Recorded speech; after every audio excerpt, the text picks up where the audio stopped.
বৰ্তমান আঘোণ মাহ আৰু এই আঘোণ মাহটো চহা অসমীয়াৰ অতি হেঁপাহৰ মাহ, সপোন সাৰ্থক কৰাৰ মাহ। কাৰণ এই আঘোণ মাহত কষ্টৰ ফচল লাভ কৰে চহা খেতিয়কে।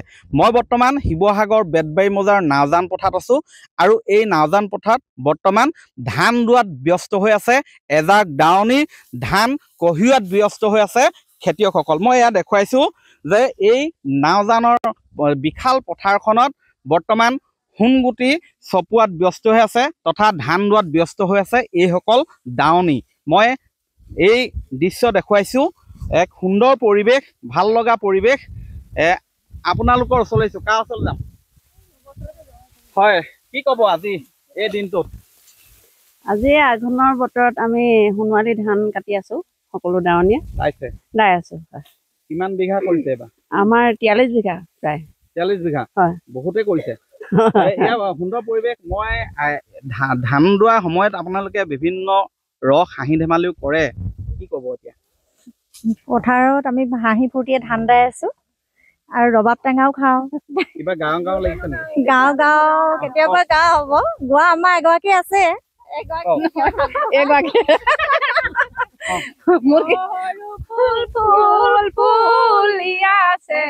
অ সৰু ফুল চিঙু চিঙু লাগে, অ সৰু ফুল চিঙিব নোৱাৰো, অ সৰু ফুল মনতে যাৰ লাগে। মই ইমান মানে অলপ মই বাৰু ইমান তেনেকে নাজানো আৰু। এনেধৰণে হাঁহি ধেমালিৰে তেওঁলোকে বৰ্তমান ধান দোৱাত ব্যস্ত হৈ আছে। এইফালে মই দেখুৱাইছোঁ ইয়াত ৰবাব টেঙা কটাই ৰবাব টেঙা কাটি আছে। মই দেখুৱাইছোঁ এয়া নিজৰ সন্তান কেঁচুৱাও লৈ আহিছে ইয়াত এই পথাৰৰ মাজলৈ। ইয়াতে আমাৰ ককাইদেউসকল আছে, দদাইদেউসকল আছে। কি ক'ম আমি পথাৰত মানে আঘোণ মাহত এতিয়া সোণগুটি চপাইছোঁ। বিশেষকৈ যিমানখিনি কষ্ট কৰিছিলোঁ সাৰ্থক হৈছোঁ, ভাল লাগিছে। এই আনন্দত কিবা ক'ব? দাৱনীসকলে গাই আছে, ধান কাটি আছে কাৰণে মোৰ ফালৰ পৰা মই এফাকি গাব বিচাৰোঁ। আৰু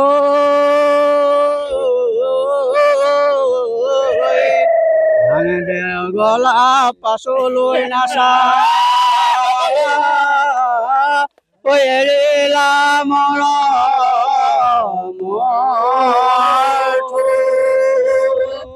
বামে পাইলা কুটি যিদৰে সেইদৰে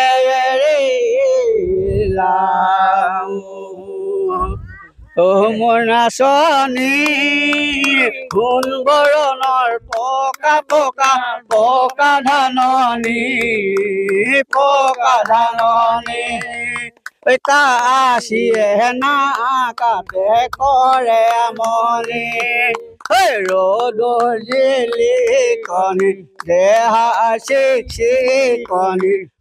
মোৰ নাচনী কেলৈ ঘনাই মাতা হাত বাউলি, কেলৈ ঘনাই মাতা হাত বাউলি। এয়া হৈছে চহা অসমীয়া। আচলতে ধান দোৱাৰ সময়ত কেনেধৰণে কি গাব লাগে সকলো তেওঁলোকৰ ওঠতে লাগি আছে। কি ক'ব দেৱজিৎ? ভাল লাগিছে। আমি যি ধৰণে কষ্ট কৰিছিলোঁ চহা খেতিয়ক হিচাপে, আৰু সেই অনুপাতে আমি মানে পাবলৈ সক্ষম হৈছোঁ আমাৰ ফচল, আৰু তাৰ কাৰণে অতি আনন্দিত হৈছোঁ। আৰু আশা ৰাখিছোঁ আমি যি ধৰণে খেতি কৰিছোঁ বছৰেকত যাতে দুটা খেতি কৰিব পাৰোঁ। তাৰ কাৰণে যদি আমাৰ চৰকাৰে হওক বা বিভাগীয় কৰ্তৃপক্ষ আমাক যদি পানী যোগানৰ ব্যৱস্থা এটা কৰি দিয়ে, আমি বছৰেকত দুবাৰকৈ খেতি কৰিবলৈ সক্ষম হ'ম। নহ'লে আমি কেৱল মাত্ৰ প্ৰকৃতিৰ ওপৰত ভৰসা কৰিয়ে আমি খেতি পথাৰ কৰিবলৈ বাধ্য হৈছোঁ। হয়, আমাৰ ওচৰত ৰঞ্জন দা আছে। ৰঞ্জন দা, এটা অতি সুন্দৰ পৰিৱেশ, ইয়াত ধানো যথেষ্ট ভাল হৈছে, এইবাৰ খেতি ভাল হৈছে, কি ক'ব? এখন আচলতে চহা জীৱনৰ সঁচা প্ৰতিচ্ছবি। বৃহৎ বেতবাৰী মৌজাৰ এখন বৃহৎ পথাৰ। আগৰ বক্তাজনে ক'লেই যে পানীৰ সমস্যা এটা আছে। বাৰিষা দৰিকাৰ বানে আমাক ভাৰাক্ৰান্ত কৰে, বানাক্ৰান্ত হওঁ আমি, আৰু কেতিয়াবা পৰৱৰ্তী সময়ত পানী নথকাৰ অৱস্থাত আমি খেতি কৰিব নোৱাৰোঁ। এই কথাবোৰ যদি দূৰ হয় নিশ্চিতভাৱে আমাৰ এই পথাৰখন সদায় এনেকুৱা সেউজীয়া সোণোৱালী পাব। আৰু লগতে এটা কওঁ, যিটো শ্লোগান আমি সততে কওঁ যে পথাৰো আমাৰ বজাৰো আমাৰ, এয়া সঁচা অৰ্থত আচলতে বেতবাৰী নাওজান গাঁত ফুটি উঠিছে। আমি আহিবলগীয়া দিনত আমি আশা ৰাখিম যে সঁচা অৰ্থত অসমীয়াই আমাৰ বজাৰখন যাতে দখল কৰিব পাৰে। হয়, এয়া মই দেখুৱাইছোঁ এইবাৰ ধান খেতি যথেষ্ট ভাল হৈছে। সোণোৱালী যি সম্পূৰ্ণ ধানেৰে আচলতে উপচি পৰিছে সমগ্ৰ আমাৰ এই বেতবাৰী মৌজাৰ নাওজান পথাৰ, যাৰ বাবে এইসকল দাৱনী তথা কৃষকৰ মাজত মুখত হাঁহি ফুটি উঠিছে। মই আপোনাৰ ওচৰলৈ পুনৰ আহিছোঁ।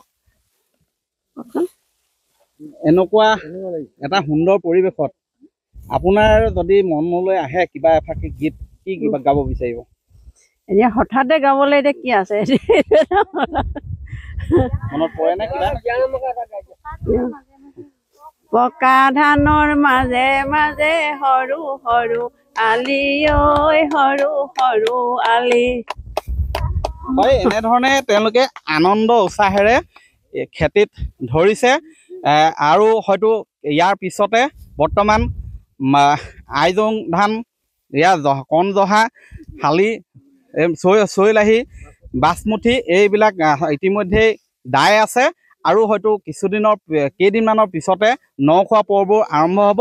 তাৰ প্ৰাকখনত আমি দেখুৱালোঁ শিৱসাগৰ নাওজান পথাৰ, এই ধানেৰ ভৰপূৰ হৈ থকা পথাৰৰ দৃশ্য। আপুনি বিচৰা বাতৰি পাব কেৱল নিউজ 18 এপত। নিউজ 18 এপ ডাউনলোড কৰিবলৈ স্কেন কৰক এই QR কোড। গুগল প্লে ষ্টৰতো পাব এই নিউজ 18 এপ।